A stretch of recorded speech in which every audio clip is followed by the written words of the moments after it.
Hello my all YouTube and Facebook friends, welcome back my channel. 4 দিন দীঘা থেকে কাটানোর পর ফাইনালি আজকে সকালে বাড়ি ফিরলাম এবং বিকালে চলে আসলাম আবারও আমার সেই সব থেকে শান্তির জায়গা, যেটা ডিএম ফিটনেস, মানে আমার জিম সেন্টার। ফুল এনার্জির সঙ্গে আমি এন্ট্রি মারলাম জিমে। তার কারণ আজকে আমি এক্সারসাইজ করব লেগ ওয়ার্কআউট, যেটা করতে গিয়ে যথেষ্ট পাওয়ার লাগে, এনার্জি লাগে বডিতে। আর সেই এনার্জি নিয়েই আমি অলরেডি ঢুকে পড়েছি আমার এই যে জিম সেন্টারে। আর এই যে আমার পার্টনার পাবাইদা অলরেডি আমার জন্য ওয়েট করছিল, আর আমি তার সঙ্গে জয়েন করলাম এবং প্রথমেই আমরা এক্সারসাইজ শুরু করলাম স্কোয়াট। এটা ছিল একদম আমার লাস্ট সেট, যেটাতে ছিল ওয়েট 90 কেজি।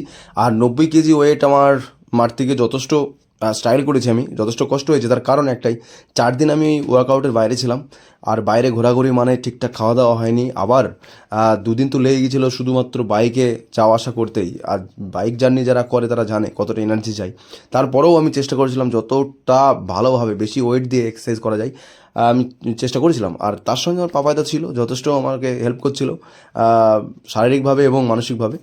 তারপরে আমি যথেষ্ট এক্সারসাইজ করে দিয়েছিলাম এবং খুব ভালোভাবে আমি এক্সারসাইজ শেষে বা পায়ে যথেষ্ট পাম্প নিয়ে আমি বাড়ি ফিরেছিলাম। তো চলো দেখা হচ্ছে পরের ভিডিও।